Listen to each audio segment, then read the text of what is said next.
E continuar a explicação, que ela estava toda voltada para... Como é que ela dava o nome, hein? Ai, quando você vê o mestre, não sei das quantas, como é que é o nome que fala? Fala aí, Verinha, você lembra? O quê? No S1? Não lembro. Quando ela, a Caterine, falou que os mestres vinham para ela, uma coisa bem mística, tem um nome que a gente fala, que eu esqueci qual que é que ela usava pra caramba, até nos livros dela. Não lembro. Ai, gente, eu vou lembrar aqui. Aí eu falei, essa mulher vai pedir maconha já, né? já. Uma experiência mística. Dar um cigarro. É.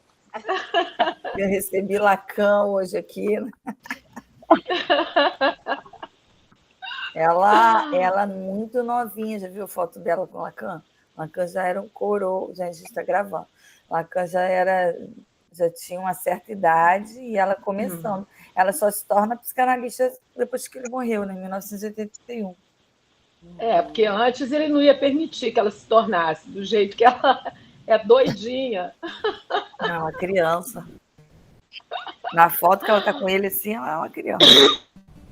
Bom, pessoal, estamos gravando Seminário 10. Estamos indo, nesse momento, para...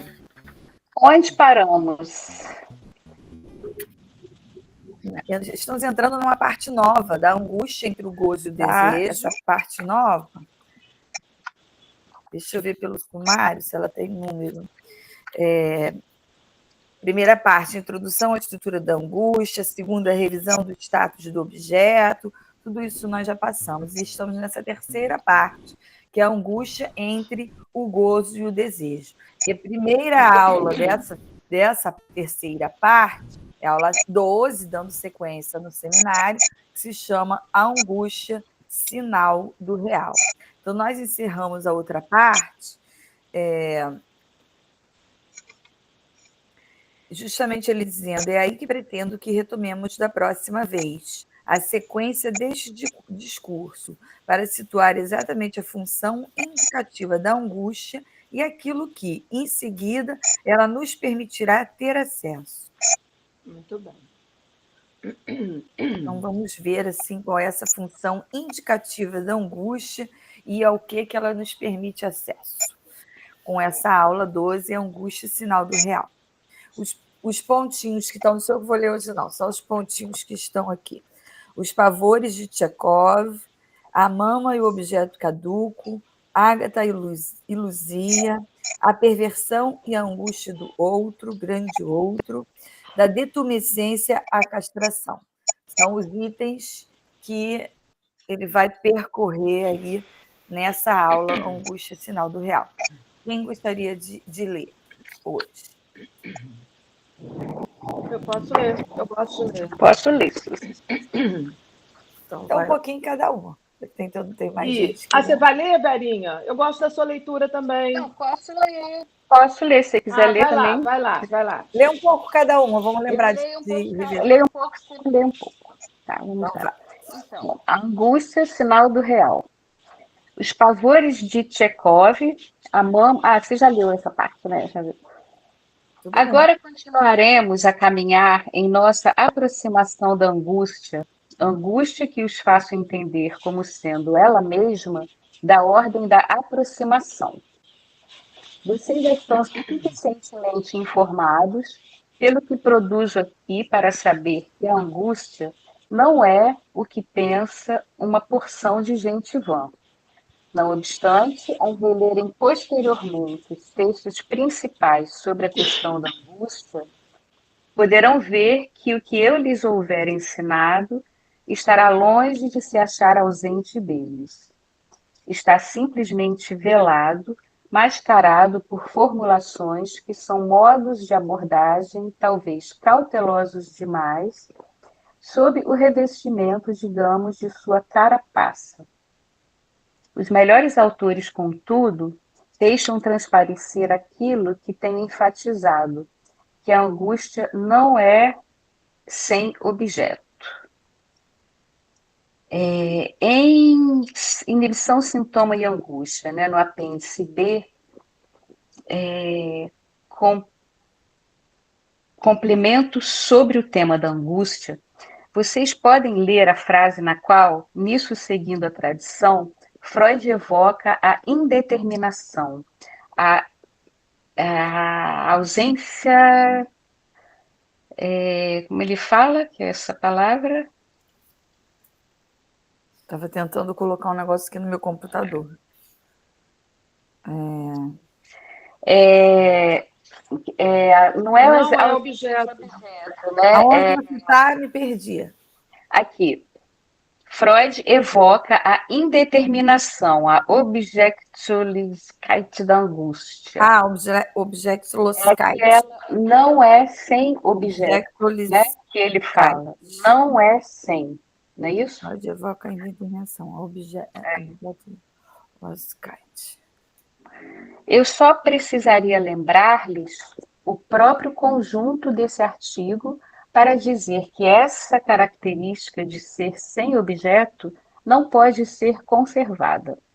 Mas vejam a frase anterior. O próprio Freud diz que a angústia é essencialmente angústia diante de algo. Podemos contentar-nos com essa formulação? É claro que não.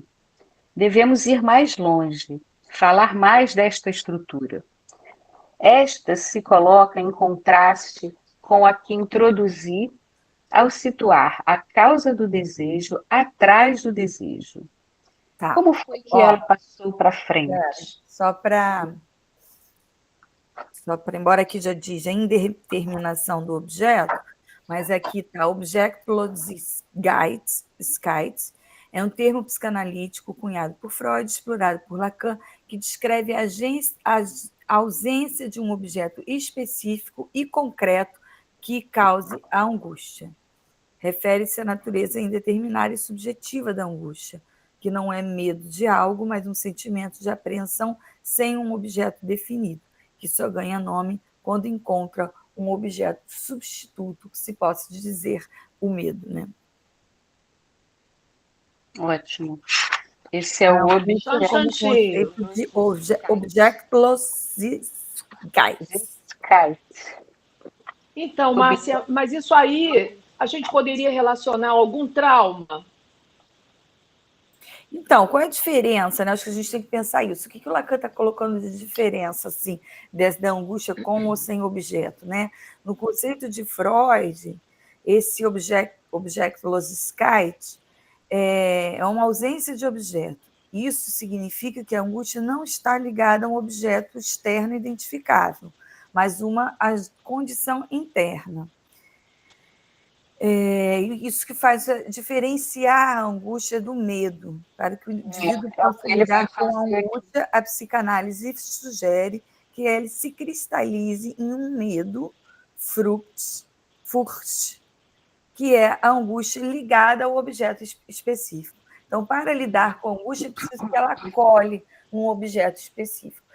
Se for perguntar sobre o trauma, eu vou dizer que é um trauma original, o trauma da linguagem, o trauma do encontro com o sujeito com a linguagem, traz um trauma original, um recalque original, quando é neurose, né? Quando é psicose, não há esse trauma por parte de uma lei paterna, e quando há perversão, há uma recusa dessa entrada dessa lei paterna. Então, quando há a entrada dessa lei paterna, ou seja, a castração, quando há um encontro com a língua, né, a gente já passa a ter um trauma original, um trauma inicial. Então, aí depois, ao longo da vida, o Hans, quando vê o cavalo cair, né, ali é uma angústia que se colou o objeto cavalo.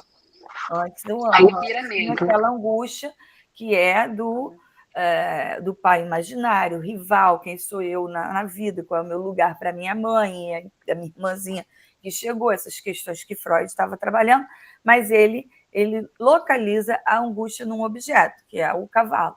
E aí fica mais possível de tratar, porque passa a ser como um medo de cavalo, passa a ser um objeto concreto. Ele pode objeto que a angústia encarna. Não fica mais nesse objeto kite, que é indefinido?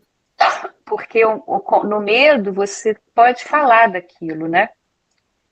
E na angústia você não consegue, você né, é um sem sentido, né? É o sem palavras, né? Você E é muito singular esse trauma, Glória, porque vários soldados vão para o fronte da guerra, todos veem a mesma coisa. Alguns voltam totalmente desencadeados, outros não, outros de uma forma, outros de outra, porque se todos viram a mesma coisa. Então, nem todo mundo que encontra um cavalo que cai vai ficar com uma fobia de cavalo, como o Hans. Então, porque para que a angústia cole nesse objeto externo, já que a angústia mesmo ela é sem objeto, porque ela remete a esse trauma inicial, que não tem objeto, que é justamente a separação e a perda de um objeto. Então, quando ela não cola em um objeto algum, ou quando ela cola no cavalo, isso só cada sujeito que vai poder tratar do seu trauma colado a um objeto, né? Fazendo disso uma angústia ou não. O Hans poderia não colar no cavalo, né? E ele poderia tratar as angústias dele, o complexo dele de castração, toda a questão que estava acontecendo com ele, a partir de uma neurose, né? E não de uma fobia.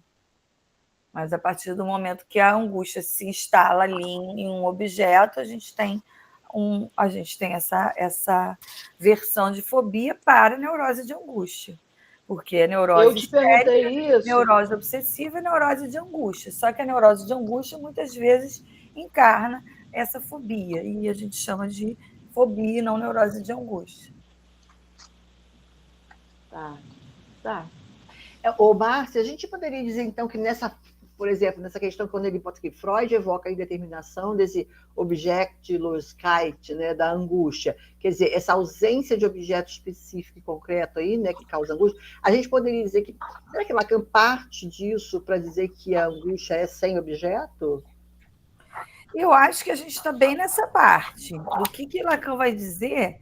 Vamos voltar um pouquinho aqui na aula anterior.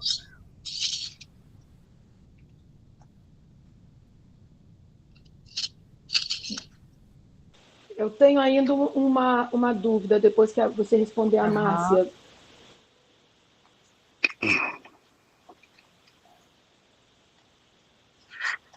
Eu acho que o Lacan ele parte daí para colocar reforçar esse objectless kite, essa angústia sem objeto, mas eu acho que ele vai acrescentar esse objeto que se cai, esse objeto da perda, esse objeto A. Eu acho que isso, sobretudo, é extraordinário. Eu acho que é para isso que ele está caminhando. Primeiro, ele está reforçando a fala de Freud, ele está reforçando a angústia como sinal, né? A angústia, alguma coisa nesse sentido, e sem um objeto específico, concreto, determinado, mas em algum momento ele vai associar essa angústia ao objeto A. Mas eu acho que a gente não chegou nesse ponto. É isso aí que eu ia perguntar mesmo. Ótimo. Porque quando ele faz, se bem que ele lá no começo, do esqueminha da separação, né? Bem no começo das aulas. E aí, no esqueminha, ele faz também o grafo do desejo, enfim, mas ele faz o esqueminha do sujeito barrado e o outro, no primeiro esquema da divisão, lá no começo, na página 36, ele coloca o objeto A. Vamos ver o que ele diz aqui do objeto A que cai.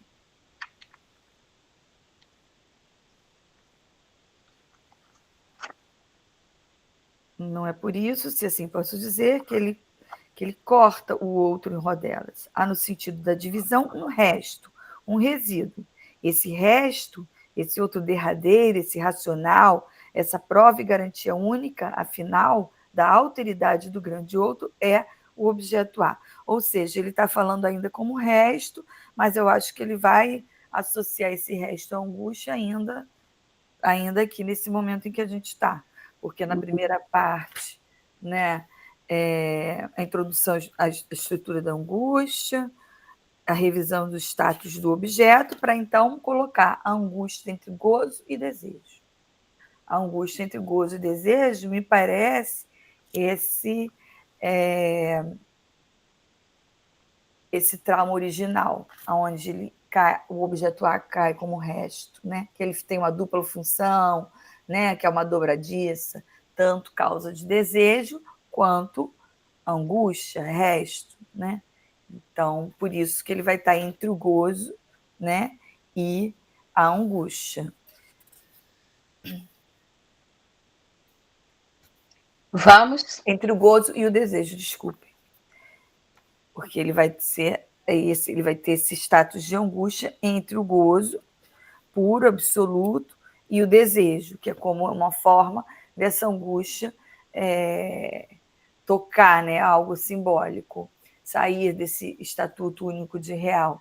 É quando ela, a partir do amor, pode condescender com o gozo. Né? Bom, mas vamos lá, que eu acho que isso vem mais na frente. Vamos. Qual a página, Vera, que eu fechei aqui? 176. Tá. No segundo parágrafo. Seja como for, vale ressaltar que nos encontramos aí, juntamente com a tradição, diante de um tema quase literário, um lugar comum, o medo e a angústia. Todos os autores que se referem à formação semântica das palavras as opõem, pelo menos de início, mesmo que alguns as reaproximem em seguida, ou as reduzam uma à outra, o que não acontece entre os melhores. Tendemos a acentuar a oposição entre o medo e a angústia em função da posição de cada um deles em relação ao objeto. E é significativo do erro, assim cometido, que sejamos levados a acentuar que o medo, por sua vez, tem um objeto. Haveria nele um perigo objetivo, Gefahr, periculosidade. Gefahrdung, situação de perigo, entrada do sujeito no perigo. Isso merece que nos detenhamos. O que é um perigo? Chega-se a dizer que o medo é, por natureza, adequado, correspondente entre os pentes ao objeto de que provém o perigo. Eu não sei o que é isso aqui. Acho que é de acordo ao objeto de que provém o perigo. Que corresponde, né? Sim. Ao O resto objeto. da frase né? É. Adequado, correspondente, né? Ao objeto que provém do perigo. De que provém o perigo. O artigo de Goldenstein, em que nos deteremos sobre o problema da angústia, é muito significativo a esse respeito, de uma pluma que se deixa levar, num autor que, no entanto, soube aproximar-se de características muito preciosas em nosso tema. Esse Goldenstein era um oftalmologista que era um estudioso do campo da visão. Foi que Freud estudou com ele o efeito da anestesia, né? Não, esse foi... Não? Esse é da época do Lacan. O Goldstein é da época do Lacan. Tá. Ele insiste no caráter orientado do medo, como se todo ele fosse produto da localização do objeto, de uma organização da resposta, da oposição, do Entgegenstellen, objetar, daquilo que é o Umwelt, de tudo o que no sujeito tende a enfrentar isso. Esse Umwelt é ambiente, né? Meio ambiente é o entorno, de tudo que no sujeito tem de enfrentar isso. Creio já haver assinalado o que encontramos sobre esse tema no que não é nem sequer um pequeno romance, mas uma anotação, uma impressão de Tchekov, que foi traduzida com o título Frayers, Pavores. Tentei fazer com que me dessem conta do título russo, mas em vão, porque inexplicavelmente esse texto, perfeitamente situado por seu ano na tradução francesa, nenhum de meus ouvintes russófonos pôde encontrá-los nas edições de Tchekov, apesar de elas serem cronológicas. É desconcertante, e não posso dizer que não tenha ficado decepcionado. Trata-se dos pavores que ele experimentou, ele mesmo, Tchekov. Um dia, com um rapazinho que conduzia seu trenó, sua droska, ele avançou por uma planície e, ao pôr do sol, embora este já houvesse desaparecido sob a linha do horizonte, viu ao longe um campanário que parecia próximo o bastante para que ele pudesse discernir seus detalhes. Viu então oscilar através de uma claraboia, num andar muito alto, ao qual ele sabia, por conhecer o local, que não se podia ter acesso de maneira alguma. Ele viu uma chama misteriosa, inexplicável, que nada lhe permitia atribuir a qualquer efeito de reflexo. Ele fez um breve cálculo do que poderia motivar a existência desse fenômeno, e, havendo excluído toda sorte de causas conhecidas, foi subitamente tomado por algo que, à leitura desse texto, não pode em absoluto ser chamado de angústia, e que foi traduzido pelo termo pavor. A coisa de que se trata não é da ordem da angústia, mas do medo. O que ele teme não é coisa alguma que o ameace, mas algo que tem a característica de se referir ao desconhecido do que se manifesta. É uma indeterminação, né? Uhum. Segundo exemplo, um dia ele vê passar em seu horizonte uma espécie de vagão, que lhe dá a impressão de ser um vagão fantasma, já que nada explica seu movimento. Esse vagão passa a toda velocidade, fazendo a curva dos trilhos, que nesse momento encontram-se diante dele. De onde vem? Para onde vai? Essa aparição, aparentemente arrancada de qualquer determinismo reconhecível, é de novo o que o deixa momentaneamente na desordem de um verdadeiro pânico, que é com certeza da ordem do medo. Também nesse caso não há ameaça. Falta a característica da angústia, no sentido de que o sujeito não está pressionado, implicado nem interessado no mais íntimo de si mesmo. Ele está colocando o medo e o pavor como algo mais indeterminado do que a própria angústia.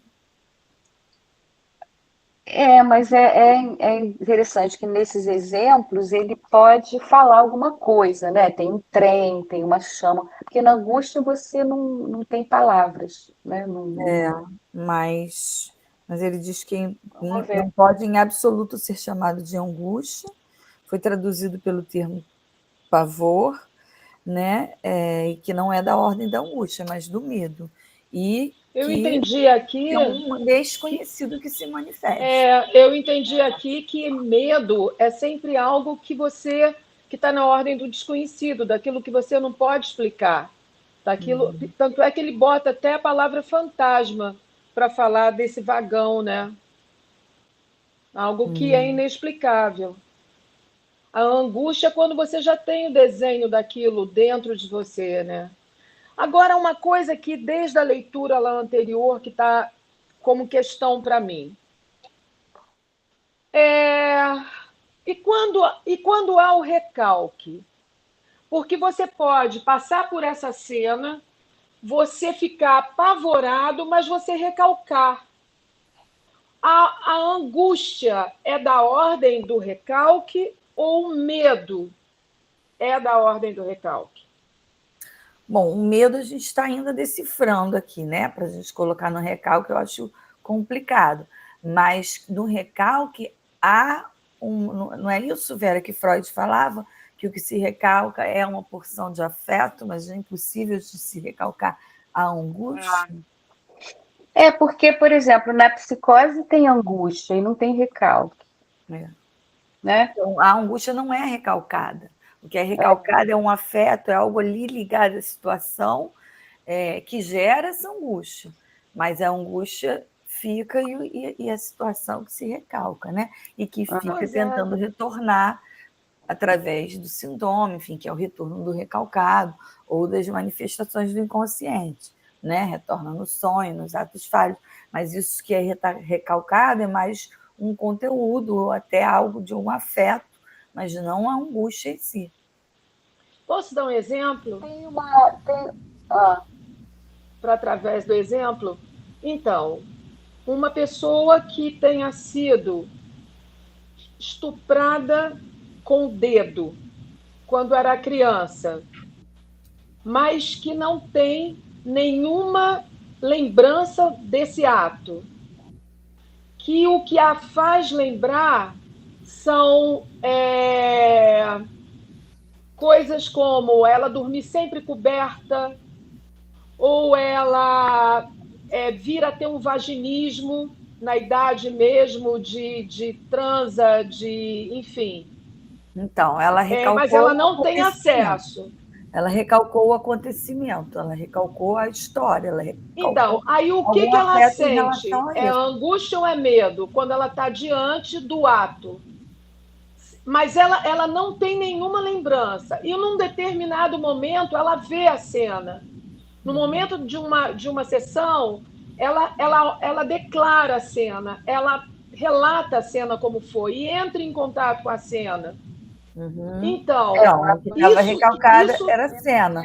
A angústia se manifesta no ato de se cobrir, nos sintomas que ela vai tendo ao longo da vida por conta angústia, disso. Né? Mas o que foi recalcado foi a situação, foi a cena, né? Isso que a partir da análise a ideia já aparece. Mas a angústia sempre ficou ali sobrevoando, né? E a ideia então é angústia, né? Recalcada, né? A ideia, o afeto, enfim, a situação, é isso que se recalca, enquanto que a angústia, como nessa divisão do sujeito, no primeiro grande trauma. O que se recalca é essa separação, essa impossibilidade de ser completo com o outro, mas o que cai é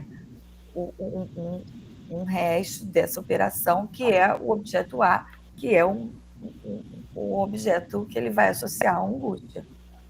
Ele não é recalcado. Ele não é recalcado, ele é um resto da operação. Inclusive, acho que ele vai dizer, não sei se aqui mesmo no seminário 10, eu não me lembro, já li isso há muito tempo, ele vai dizer em algum momento aí que a angústia é o sinal que não engana, né? Acho que foi na aula anterior. Então já falou, né? Eu lembro de alguma coisa. Foi no finalzinho da aula anterior, que ele falou que iria retomar aqui. Que ele iria retomar aqui. Tem uma diferença também, né, para o medo, que eu acho importante, que a angústia ela é no corpo, né? É um afeto que ele se manifesta no corpo. É um perigo interno, está aqui, página 169. O que inaugura a dimensão introduzida no ensino de Lacan a respeito da angústia? Freud, ao término de sua elaboração, fala numa angústia sinal, que se produz no eu moar e concerne a um perigo interno. É um sinal que representa alguma coisa para alguém. Digamos, o perigo interno para o eu do enunciado, o eu moar. Né? O eu, né, do verbo, não o interno. É o interno que avisa para esse eu externo, né? Porque é no interno que a angústia se produz. Aí o Lacan vai dizer, utilizo essa estrutura dando-lhe seu sentido pleno, ao suprimir essa ideia de perigo interno. Coloco, como eu lhes disse, paradoxalmente, para os ouvidos distraídos, no momento que voltei à topologia do Entwurf, por ocasião do meu seminário sobre a ética. Não existe perigo interno em razão de que o envoltório, que é o aparelho neurológico, não tem interior, já que é uma superfície única, e de que o sistema psi, com alfa-Ba como estrutura, como aquilo que se interpõe entre a percepção e a consciência, situa-se numa outra dimensão, como um grande outro, enquanto lugar de significante. Desde o ano passado, por conseguinte, introduzir a angústia como a manifestação específica do desejo do outro. Então, ele desfaz um pouco isso de um sinal interno, né, para colocar isso ali na relação com o outro, com a demanda e com o desejo do outro, ainda que ela seja sem um objeto determinado, mas localizando não mais num ponto interno do sujeito, mas sim, porque não tem mais ponto interno do sujeito, né? O sujeito vive em função do outro, que está esse édice de abarrado, esse outro que é o tesouro dos significantes, que não pode nos dar nem as respostas que buscamos e nem a resposta sobre o nosso desejo, né? Então, essa eu acho que é uma mudança de como Lacan situa a angústia, ainda que ele não tire esse estatuto de indeterminada, de sem objeto determinado, né? Ainda que ele não mude isso, ele muda onde ela se localiza como sinal, né? Porque eu entendo que ele fala da questão da angústia, né, pertencente a um real, né, ao ponto onde o simbólico falha. Essa angústia, justamente, que caiu. O simbólico não dá conta, né? Que não se tem acesso, né? Porque o recalque é uma operação simbólica, né? Está ligado ali ao nome do pai, a significação fálica, aquele parangolé todo. Já a própria história que foi recalcada, né? A ideia, né? A ideia e o afeto que se desloca, né? Isso.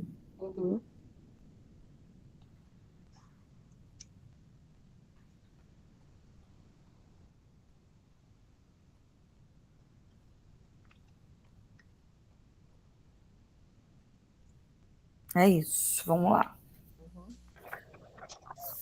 Gente, um pouco, Glória. Kelly, é um pouco. Onde a gente está? Eu nem sei. O terceiro exemplo é o de um segundo exemplo foi do vagão, agora ele vai dar o terceiro exemplo. Deixa eu acabar o Tchekov, aí no 2 você entra, Glória. Tá.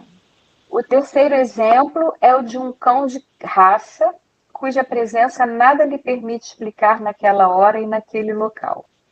Tchekov põe-se a matutar sobre o mistério do cão de Fausto. É efetivamente pelo lado do desconhecido que aí se desenha o medo. Ele não sabe de que forma o diabo o aborda. Não é de um objeto, não é do cão ali presente que ele tem medo, mas de outra coisa, de algo por trás do cão. Insiste-se no fato de que os efeitos do medo teriam, em princípio, um caráter de adequação, ou seja, desencadeariam a fuga. Essa tese é bastante comprometida pelo fato de que, em muitos casos, o medo paralisa, manifesta-se em ações inibidoras ou plenamente desorganizadoras, ou lança o sujeito no desarvoramento menos adaptado à resposta. Logo, é em outro lugar que convém buscar a referência pela qual a angústia se distingue. Ou seja, é difícil buscar essa distinção entre angústia e medo, porque ambos são sem objeto determinado. Vai, Glória. Vocês têm razão em achar que não é apenas por desejo de brincar com uma inversão, um paradoxo, que promovo aqui que a angústia não é sem objeto. Por certo, o termo objeto, há muito preparado por mim, tem aqui um acento distinto do que tem nos autores que falam do objeto do medo. Essa formulação desenha uma relação de subjetividade, marca uma etapa a partir da qual desejo ir mais adiante hoje. É fácil dar prontamente suporte ao Vor etwas de Freud, já que ele o articula de todas as maneiras em seu artigo. O Vor etwas é o diante de algo que ele fala, que a angústia ela acontece diante de algo. Muito bem. É o que ele chama de perigo, Gefahr ou Gefahrdung, interno, aquele que vem de dentro. Eu lhes disse que é preciso não nos contentarmos com essa ideia de perigo. Foi o que eu acabei de ler lá atrás. Que ele vai fazer essa diferença de perigo, que a angústia não é um sinal interno, é para avisar um eu externo, um moi.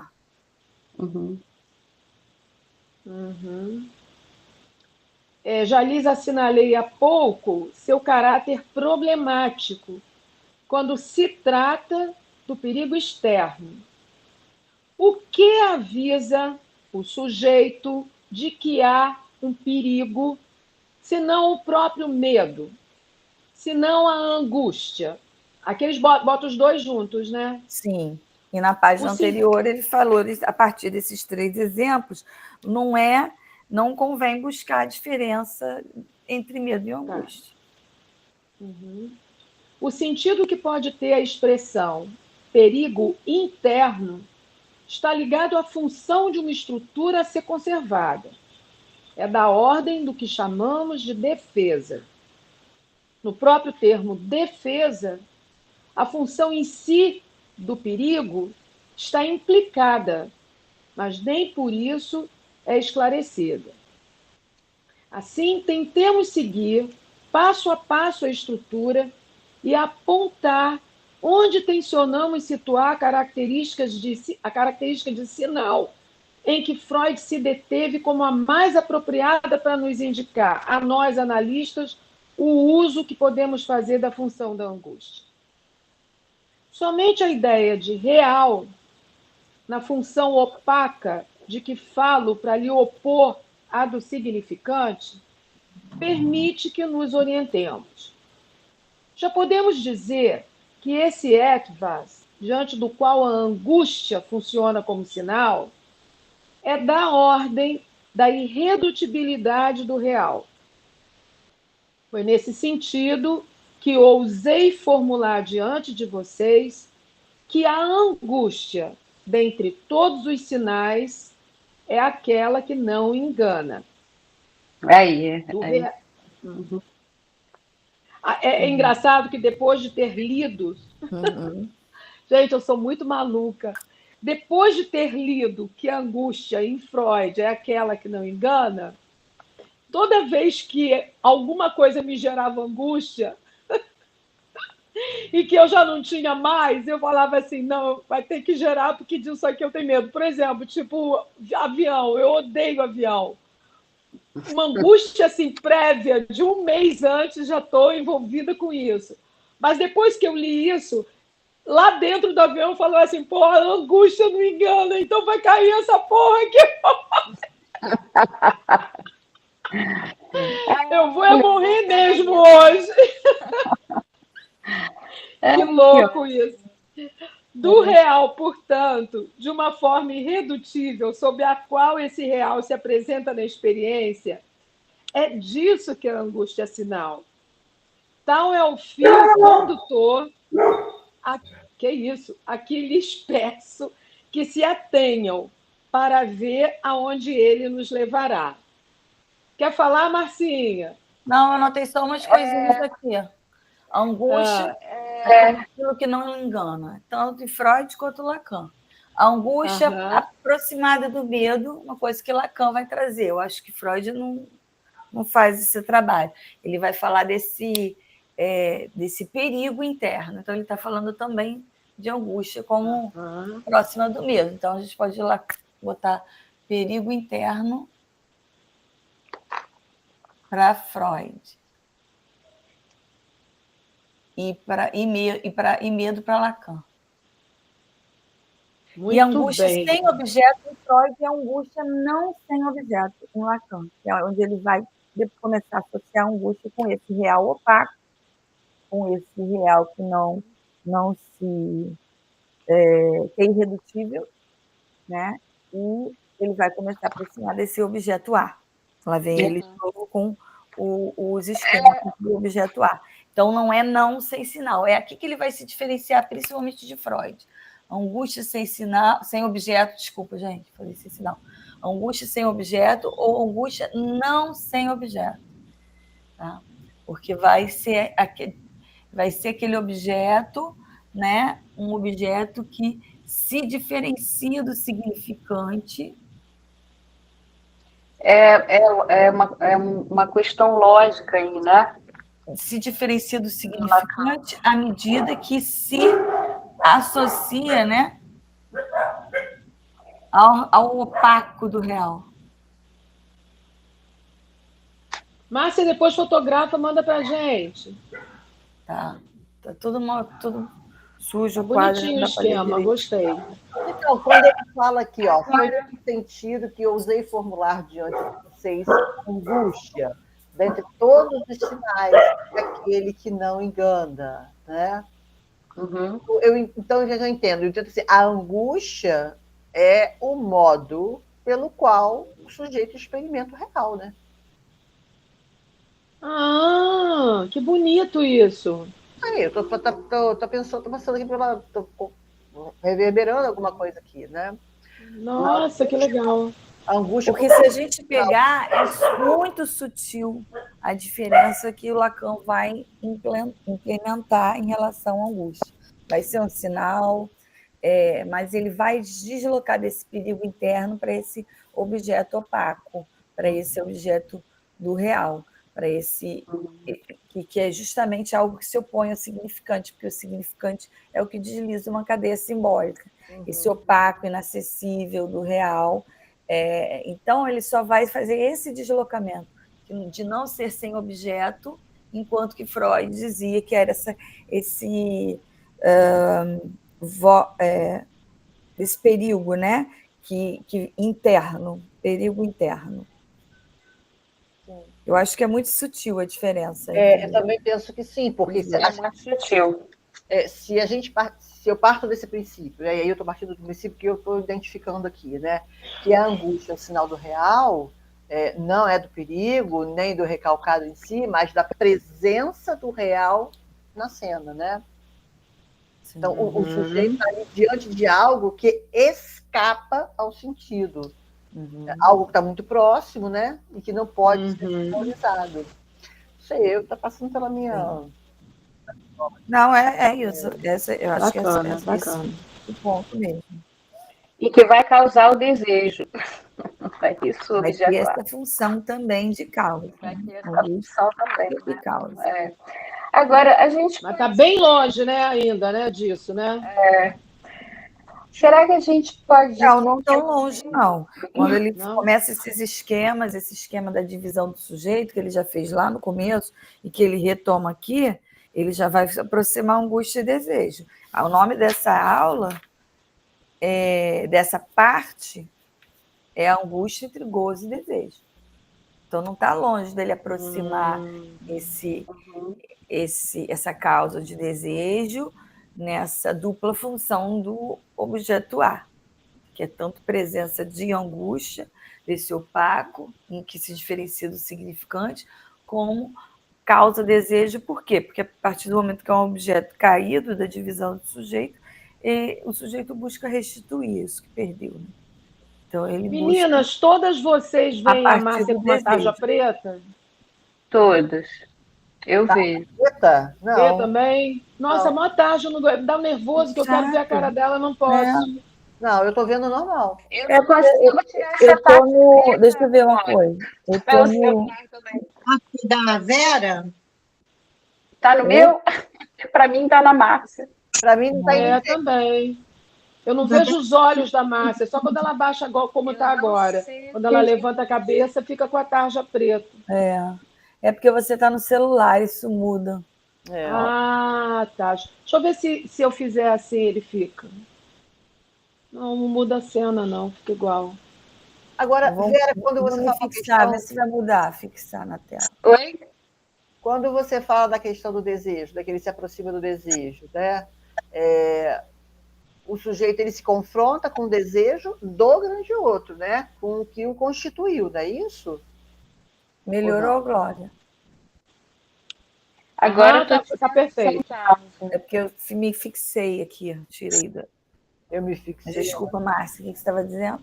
Não, então, eu perguntava à Vera da questão do desejo, quando ela colocou do desejo, ou eu me perdi aqui, não sei, mas enfim, perguntava a ela sobre se o sujeito se confronta com o desejo, né? Que é nesse ponto aí da angústia, né? Quando ela indica a proximidade do objeto A aí, né? Esse objeto que é o ponto de encontro com o real. Então é nesse ponto aí que o sujeito se confronta com o desejo do grande outro, né? Com o que o constituiu, que é o desejo do outro, é isso? Que é o desejo dele também, né? Que o desejo dele é o desejo do outro. É o desejo do outro, inconsciente. Isso. Sempre. Não, Sempre, né? Beleza. Agora, pode-se dizer que no medo, pode-se dizer que a angústia, quando ela consegue ser simbolizada, ela pode virar um medo?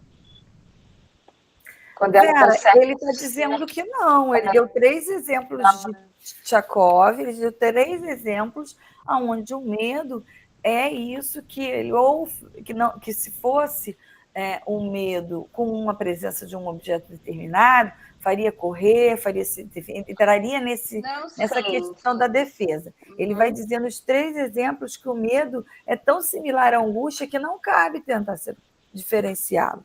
Ele fala aqui, ó, logo é em outro lugar que convém buscar a referência pela qual a angústia se distingue. Não é pela via do medo. Uhum. Que para mim é uma grande surpresa, porque eu acho que o Freud fazia essa distinção, ou pelo menos o Google faz. Quando eu fui olhar a palavra do perigo interno de Freud, né? O Google está dizendo ali que ele vai diferenciar angústia de medo. Mas o Lacan está dizendo, a partir desses exemplos, que não é um caminho diferenciar angústia de medo. Acabou, né, gente? Acabou. Acabamos.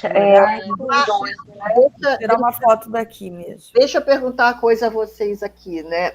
O medo, ele está ali no registro do imaginário e simbólico, né? A angústia está no registro do real. Real. Mas ele não fez essa distinção aqui. Aqui ele colocou o medo, que não é distinguível. Ele fala mais uma vez, anota aqui, ó. Ele fala dos 3 exemplos do medo e termina. Logo, é em outro lugar que convém buscar a referência pela qual a angústia se distingue, não pelo medo. Mas o medo não é pelo medo. O medo tem um objeto que você consegue simbolizar, né? E a angústia. Ele não está dizendo isso aqui, velho. Não? Não. Ele está dizendo que o medo tem um objeto. Não, ele está dizendo, olha aqui, nos 3 exemplos. Depois você lê os exemplos de novo. Página 176, ele fala que no segundo parágrafo, no finalzinho, por sua vez, tem um objeto. Levados a acentuar que o medo, por sua vez, tem um objeto. Então, ele afirma isso, né? Não, mas, gente, ele disse que é um erro. É porque você está lendo a palavra solta. Mas antes, na frase, ele vai dizer que é um erro a gente seguir essa ideia de diferenciar o medo pelo objeto. Vê? Não, ele está dizendo que tem um objeto, né? Que, assim, o que eu entendi... Não, ele vai dizer que não tem. Tem determinado tal como não. Lembra, Vera, do desconhecido, que a gente chegou até a apontar? Ele vai falar do desconhecido, ele vai dizer que é tão... que não se compara com a angústia, é tão sem objeto quanto a angústia. É de um objeto indeterminado também. Olha... Que Tchakov fala quando ele fala de onde vem para onde vai. Quando ele fala de uma chama que está no alto, mas que é num lugar impossível de se alcançar, porque ele teria medo dessa chama lá no alto, se ela é impossível de se chegar, mas que o medo é esse estranhamento, esse perigo interno, sem um objeto definido. Ele vai dizer aqui, ó. É indeterminado, né? Essa aparição, aparentemente... cercada de qualquer determinismo reconhecido, é, de novo, o que deixa momentaneamente na desordem de um verdadeiro pânico, que é, com certeza, da ordem do medo. Também, neste caso, não há ameaça. Falta a característica da angústia, no sentido de que o sujeito não está pressionado, que não está interessado no íntimo de si mesmo, porque a angústia ainda tem essa causa do desejo. Mas o medo é essa coisa de que se trata, que não é da ordem da angústia, mas que ele teme, e não é coisa alguma que o ameace, mas algo que tem a característica de se referir ao desconhecido do que se manifesta. Então, Márcia, mas aí ele não teria um objeto, não supõe, né? Vamos dizer, não supõe um objeto externo? Ele vai dizer de novo que isso é perigoso. Aqui, quer ver? Ele vai dizer. Qual página que você está? Entre a 7,5 e os 3 exemplos de Tchakov. Se quer na 7,7. Na 7,5 ele vai dizer: seja como for, vale ressaltar que nos encontramos aí, justamente com a tradição, diante de um tema quase literário, um lugar comum, o medo e a angústia. Todos os autores que se referem à formação semântica das palavras as opõem, pelo menos de início, mesmo que alguns se reaproximem em seguida, ou as reduzam uma a outra, o que não acontece entre os melhores. Temos essa tendência a acentuar a oposição entre medo e angústia em função da posição de cada um deles em relação ao objeto. E é significativo do erro assim cometido que sejamos levados a acentuar que o medo, por sua vez, tem um objeto. Isso é um erro. A gente considerar que o objeto tem e ficar opondo ele à angústia. O trabalho todo dessas 2 páginas foi para não opor, nem buscar nessa referência a distinção com a angústia. Vamos buscar... Os exemplos também que ele deu, até nesse do vagão, no final que a gente dos 3 falou, exemplos, ele volta a dizer isso. Vamos buscar distinguir a angústia em outro lugar, não a partir do medo. Isso é clássico, isso é comum, isso vem do senso comum, dizer que um tem objeto, outro não tem, mas não é disso que se trata. E vai dizer que são similares, têm desconhecidos, são temas estranhos e desconhecidos, mas que o medo é esse desconhecido que não tem a intimidade que a angústia tem para o sujeito. É porque eu acho também que ele classifica essa questão, né, do medo como sendo da ordem do perigo, né? Os 2, ele fala, a angústia também. Não, ele coloca do desconhecido, esse medo do vagão que aparece, do cão, que ele não sabe que está ali. É algo desconhecido também, é muito similar à angústia. Ele diz que é um erro ficar comparando. A única sutil diferença que ele marca entre os 2 é o medo não tem aquilo que pressiona o sujeito a investigar sobre si. Ou seja, o medo não tem aquela intimidade que a angústia tem, porque a angústia nasce do trauma do sujeito. E esse medo é alguma coisa assim mais indizível e que as pessoas têm uma tendência a associar ele a algum objeto, né? Para repetir o que a Márcia falou, logo abaixo, no parágrafo seguinte, ele fala, é efetivamente pelo lado do desconhecido que aí se desenha o medo. Ele ainda repete isso. Sim. Não é de um objeto, não é do cão ali presente que ele tem medo, mas de outra coisa, de algo por trás do cão. Exatamente. O exemplo da chama eu achei ótimo. É uma chama num lugar tão alto que não se consegue alcançar. Então, por que ele vai ter medo no sentido de ameaça dessa chama, se ela está num lugar inalcançável? É esse medo de um desconhecido, de um desconhecimento. E a diferença desse medo para a angústia é essa intimidade, essa sutil pressão que ele coloca aqui, que o sujeito teria de buscar por si mesmo. A coisa de que se trata não é da ordem da angústia, mas do medo. O que ele teme não é coisa alguma que o ameace, mas é alguma coisa que tem característica de se referir ao desconhecido que se manifesta. Aí vem um segundo exemplo, mas também não é aqui, onde que ele vai falar, também nesse caso não há ameaça. A característica da angústia. É essa característica que ele vai distinguir do medo, no sentido de que o sujeito não está pressionado, implicado, nem interessado no mais íntimo de si mesmo. Esse é o único ponto que ele vai distinguir que aqui o Tchekov estava com medo e não com angústia. Não era alguma coisa íntima que o mobilizasse a saber sobre isso, sobre esse íntimo do si mesmo. Sim. É a única diferença. Pergunta, a gente vai continuar na próxima semana com esse seminário? O 6 já acabou, né? 6 não acabou, não. A gente cancelou, vai terminar o 6 da semana que vem. E ainda falei, não deixem de vir, tentar extrair alguma coisa para a gente fazer um fechamento bacana. Duvido. Então a gente para aqui na parte 2, é isso? Isso. Página 178. 178, isso. Item 2. Meninas, adorei rever vocês. Acrescentar isso aqui também. Muito parecido com medo, tá vendo? A única diferença seria a pressão íntima do sujeito.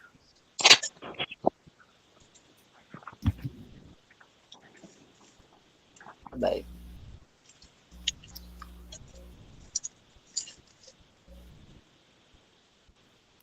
Na angústia.